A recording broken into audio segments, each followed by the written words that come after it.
मुकुन्दमालास्तोत्रम् घुष्यते यस्य नगरे रङ्गयात्रा दिने दिने तमहं शिरसा वन्दे राजानं कुलशेखरम्। श्रीवल्लभेति वरदेति दयापरेति भक्तप्रियेति भवलुण्ठनकोविदेति नाथेति नागशयनेति जगन्निवासेति आलापनं प्रतिपदं कुरु मे मुकुन्द। जयतु देवो देवकीनन्दनोऽयं जयतु कृष्णो वृष्णिवंशप्रदीपः जयतु मेघश्यामलकोमलाङ्गो जयतु पृथ्वी भारनाशो मुकुन्दः। मुकुन्दमूर्ध्ना प्रणिपत्य याचे भवन्तमेकान्तमियन्तमर्थम् अविस्मृतिस्त्वच्चरणारविन्दे भवे मेस्तु भवत्प्रसादात्। नाहं वन्दे तव चरणयो द्वन्द्वमद्वन्द्वहेतोः कुम्भीपाकं गुरुमपि हरे नारकं नापनेतुं रम्या रामा मृदुतनुलता नन्दनेनापि रन्तुं भावे हृदयभवने भावयेयं भवन्तम्। नास्ता धर्मेण वसुनिचये नैव कामोपभोगे यद्यद्भव्यं भवतु भगवन् पूर्वकर्मानुरूपम् एतत्प्रात्यं मम बहुमतं जन्मान्तरेऽपि त्वत्पादाम्भोरुहयुगगता निश्चला भक्तिरस्तु। दिवि वा भुवि वा ममास्तु वासो नरके वा नारकान्तकप्रकामम् अवधीरितशारदारविन्दौ चरणौ ते मरणेऽपि चिन्तयामि। कृष्णत्वदीयपदपङ्कजपञ्जरान्तम् अद्यैव मे विशतु मानसराजहंसः प्राणप्रयाणसमये कफवातपित्तैः कण्ठावरोधनविधौ स्मरणं कुतस्ते। चिन्तयामि हरिमेव सन्ततं मन्दहसिताननाम्बुजं नन्दगोपतनयं परात्परं नारदादिमुनिवृन्दवन्दितं। करचरणसरोजे कान्तिमन्नेत्रमीने श्रममुषिभुजवीचि व्याकुले गाधमार्गे हरिसरसि विगाह्यापीयतेजो जलौघं भवमरुपरिखिन्नः खेदमद्य त्यजामि। सरसिजनयने सशङ्खचक्रे मुरभिदिमा वीरमस्वचित्तरन्तुं सुखतरमपरं न जातु जाने हरिचरणस्मरणामृतेन तुल्यम्।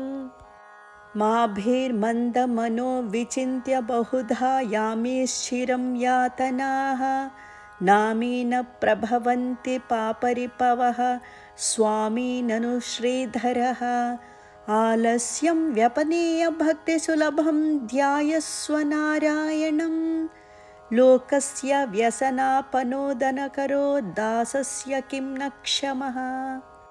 भवजलधिगतानां द्वन्द्ववाताहतानां सुतदुहितृकरत्रत्राणभारार्धितानां विषमविषयतो ये मज्जतामप्लवानां भवतु शरणमेको विष्णुपोतो नराणाम्। भवजलधिमगाधं दुस्तरं निस्तरेयं कथमहमिति चेतो मास्मगाः कातरत्वं सरसिजदृशि देवे तावके भक्तिरेका नरकभिधिनिषण्णा तारयिष्यत्यवश्यम्।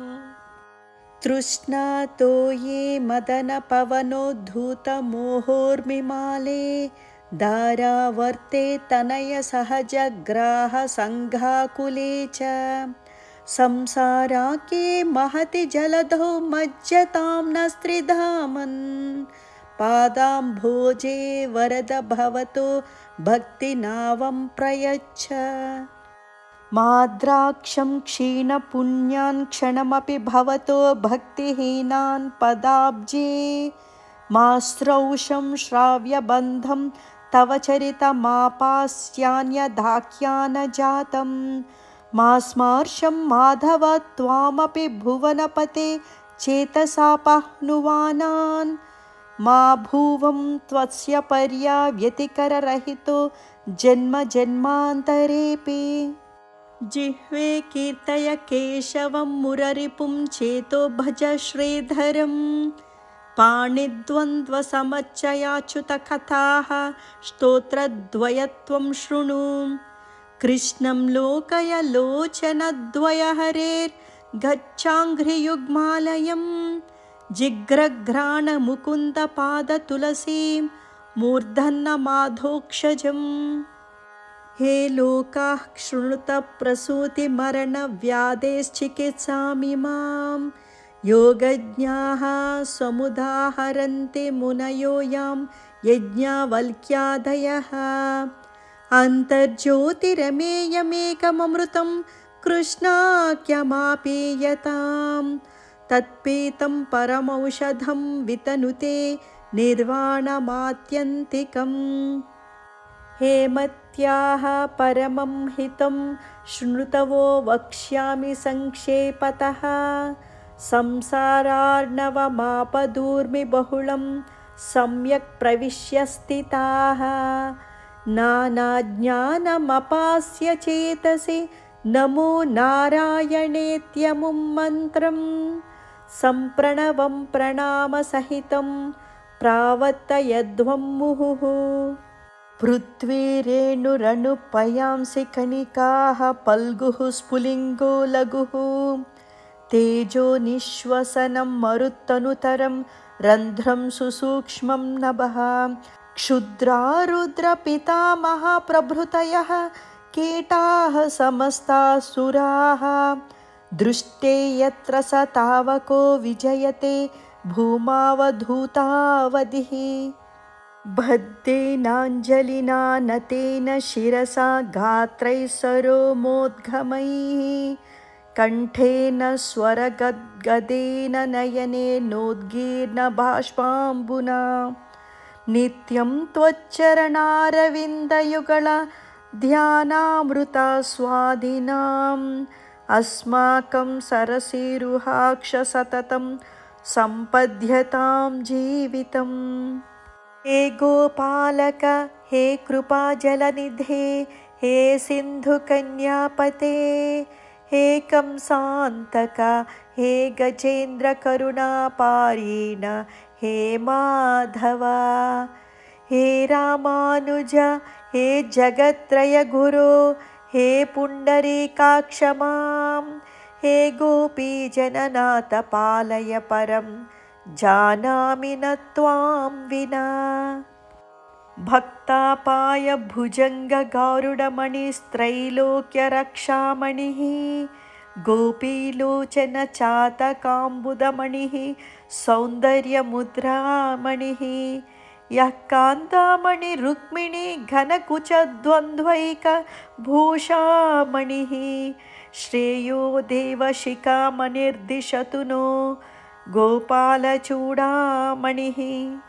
शत्रुच्छेदैकमन्त्रं सकलमुपनिषद्वाक्यसम्पूज्यमन्त्रं। संसारोत्तारमन्त्रं समुपचिततमसङ्घनिर्याणमन्त्रं। सर्वैश्वर्यकमन्त्रं व्यसनभुजगसंदष्टसन्त्राणमन्त्रं। जिह्वे श्रीकृष्णमन्त्रं जप जप सततं जन्मसाफल्यमन्त्रम्। व्यामोहप्रशमौषधं मुनिमनोवृत्तिप्रवृत्त्यौषधं। दैत्येन्द्रार्तिकरौषधं त्रिभुवनी सञ्जीवनैकौषधं। भक्तात्यन्तहितौषधं भवभयप्रध्वंसनैकौषधं। श्रेयःप्राप्तिकरौषधं पिब मनः श्रीकृष्णदिव्यौषधम्। आम्नायाभ्यसनान्यरण्यरुदितं वेदव्रतान्यन्वहं। मेधश्छेदफलानि पूर्तविधयः सर्वे हुतं भस्मनि। तीर्थानामवगाहनानि च गजस्नानं विना यत्पदद्वन्द्वाम्भोरुह संस्मृतिर्विजयते देवः स नारायणः। श्रीमन्नाम प्रोच्य नारायणाख्यं केन प्रापुर्वाञ्छितं पापिनोऽपि हा न पूर्वं वाक्प्रवृत्ता न तस्मिन् तेन प्राप्तं गर्भवासादिदुःखम् मज्जन्मनः फलमिदं मधुकैटभारे मत्प्रार्थनीयमदनुग्रह एष एव तद्भृत्य भृत्य परिचारक भृत्य भृत्य भृत्यस्य भृत्य इति मां स्मरलोकनाथ नातेन पुरुषोत्तमे त्रिजगतामेकाधिपे चेतसा सेव्ये स्वस्य पदस्य दातरि सुरे नारायणे तिष्ठति यं कञ्चित् पुरुषाधमं कतिपयग्रामेशमाल्पार्धतं सेवायै मृगयामहे नरमहो मूकावराका वयम् मदनपरिहरस्थितं मदीये मनसि मुकुन्दपदारविन्दधाम्नि हरनयनकृशानुना कृशोऽसि स्मरसि न चक्रपराक्रमं मुरारेः तत्त्वं ब्रुवाणानि परस्मान् मधुक्षरं तीव सतां फलानि प्रावर्तय प्राञ्जलिरस्मि जिह्वे नामानि नारायणगोचराणि इदं शरीरं परिणामपेशलं पतत्यवश्यं श्लथसन्धिझर्झरं किमौषधैः क्लिश्यसि मूढदुर्मते निरामयं कृष्णरसायनं पिब दारावाराकरवरसुता ते तनूजो विरिञ्चिः स्तोता वेदस्तव सुरगणो भृत्यवर्गप्रसादः मुक्तिर्माया